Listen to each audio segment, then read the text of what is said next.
Akibat luapan Kali Ciliwung, ratusan rumah warga di pemukiman Kebon Pala, Kampung Melayu, Jakarta Timur terendam banjir hingga 2,5 meter Senin pagi. Warga berharap adanya bantuan peralatan bersih-bersih dan obat-obatan dari pemerintah. Banjir setinggi 2,5 meter yang merendam ratusan rumah warga di Kebon Pala, Kampung Melayu, Jakarta Timur membuat aktivitas warga terganggu. Selain akibat kiriman dari Bogor, belum surutnya banjir di kawasan ini juga membuat luapan Kali Ciliwung kian membesar. Meski rumah terendam banjir setengah meter, namun warga belum ada yang mengungsi dan memilih untuk bertahan di lantai atas rumah mereka. Tidak sedikit warga yang terserang penyakit kulit akibat banjir. Warga berharap adanya bantuan berupa peralatan bersih-bersih, makanan, serta obat-obatan dari pemerintah. Malam jam satuan.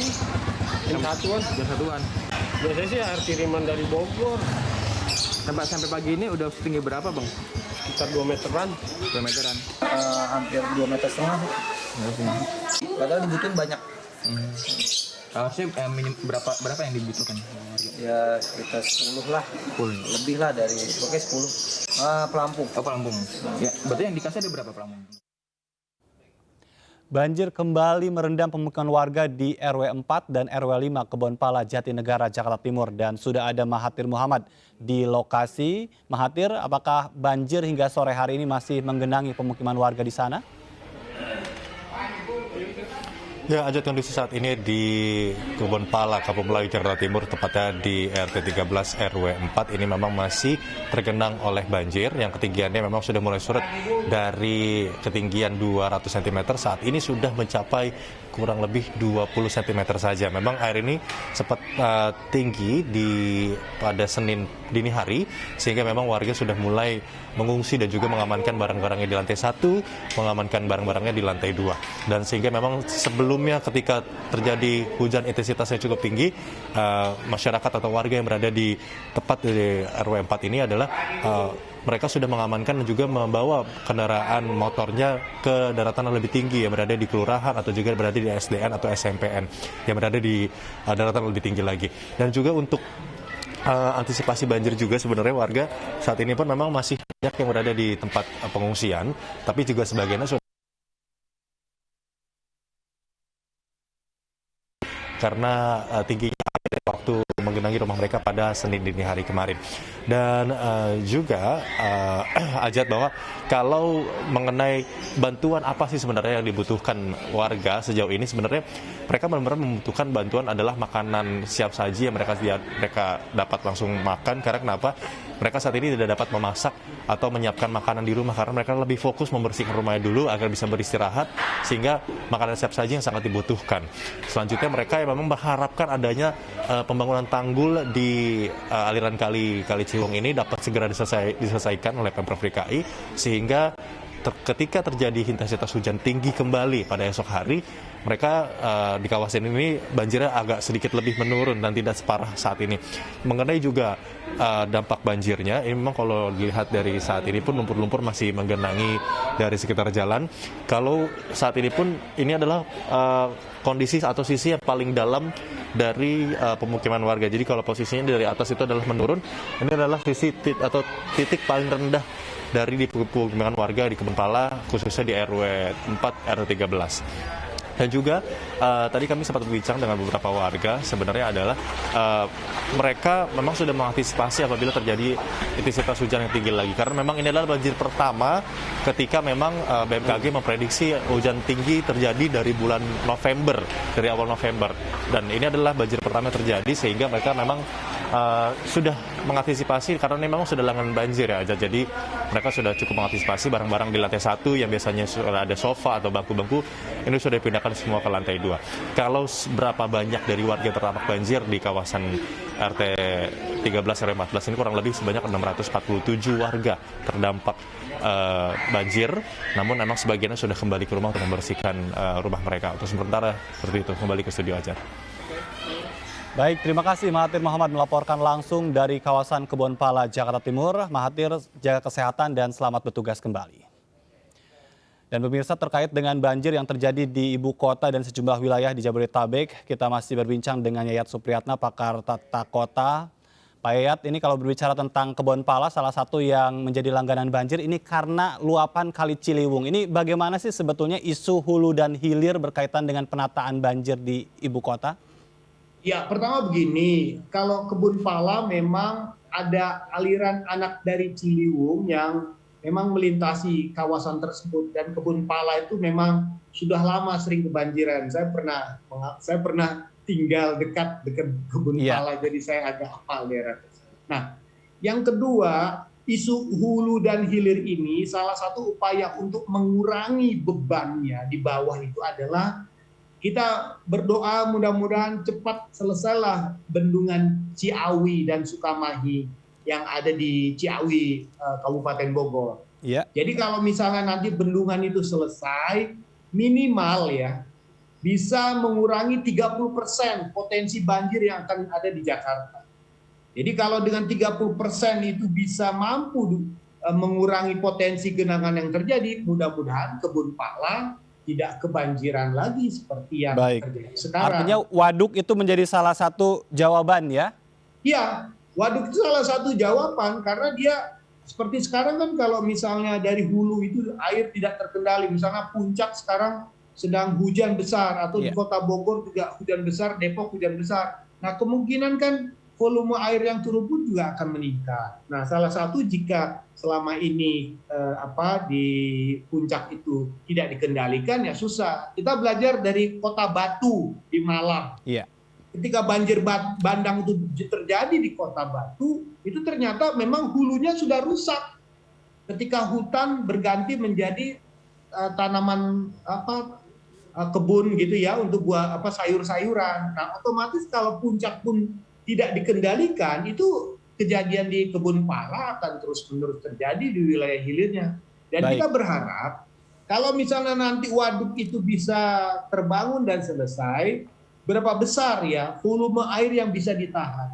Karena sekali lagi pintu air Katulapa itu bukan bendungan, tapi dia hanya mencatat tingginya besaran air. Tapi kalau saya melihat peristiwa yang sekarang ini memang harus diakui puncak tidak begitu besar intensitas yang turun. Kemungkinan bisa terjadi karena sepanjang dari wilayah tengah Ciliwung sampai ke wilayah pinggirnya itu misalnya contoh Bogor, Kota Bogor hujan cukup tinggi, kemudian ditambah dengan Depok. Hujan cukup tinggi. Nah, potensi dari wilayah tengah hingga ke hilir itu juga bisa sangat mempengaruhi. Ditambah lagi jika hujan lokal terjadi, otomatis ketika air meluap ditambah dengan hujan lokal, inilah menyebabkan air semakin lama semakin tidak tertanggulangi. Nah, kita berharap dengan adanya waduk di wilayah hulu dan kemudian nanti kalau ada normalisasi bisa diselesaikan, mudah-mudahan kisah-kisah lama ini yang terkait dengan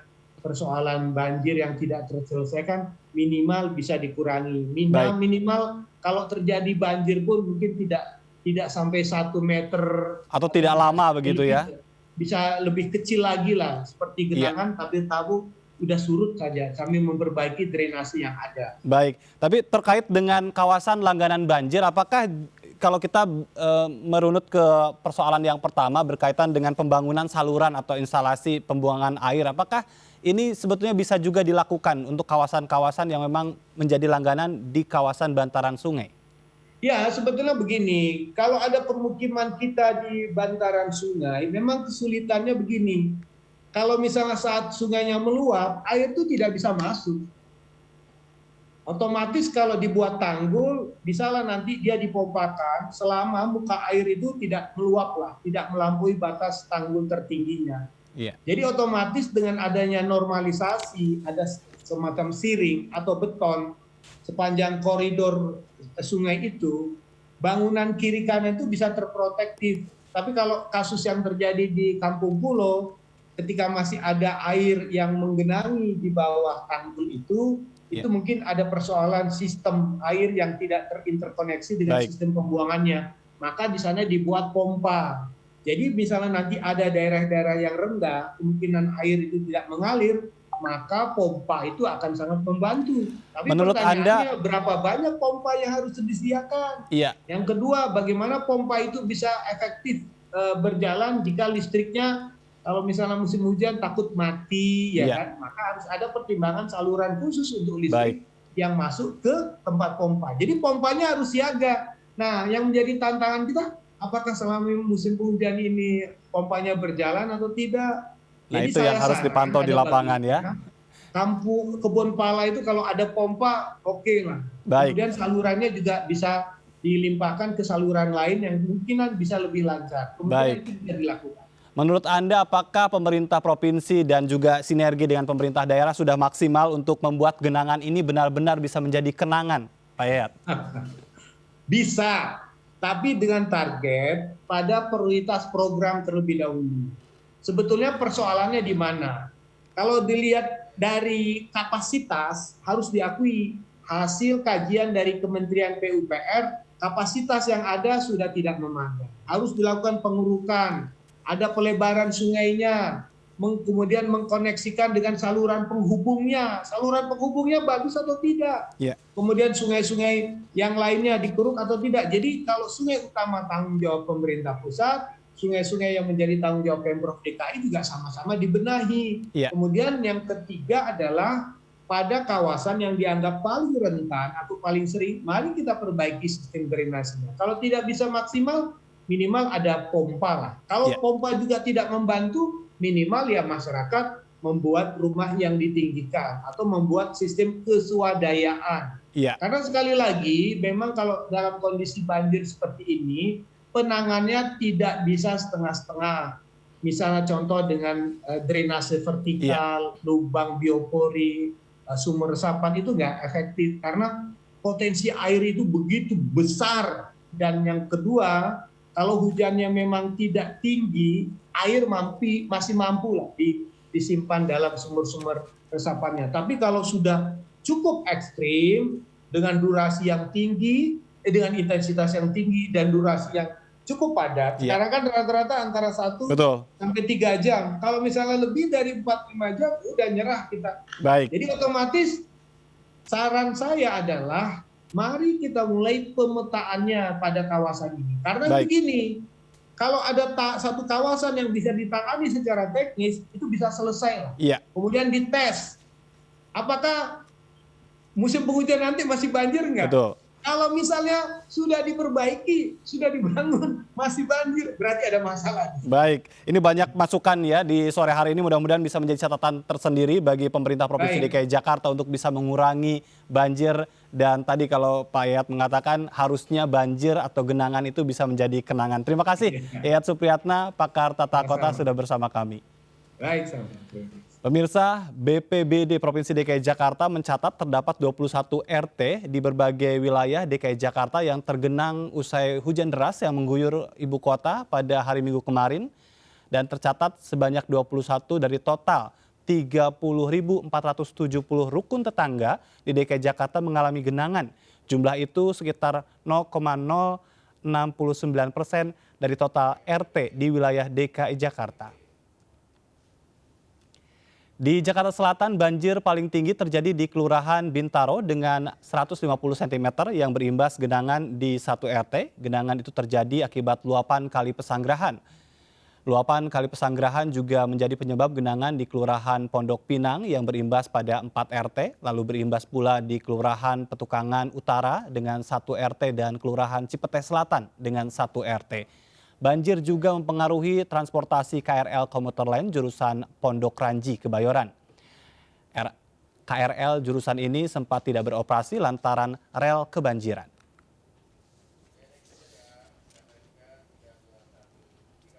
Masih ada sejumlah informasi penting lainnya, jangan kemana-mana, tetap di MNC News.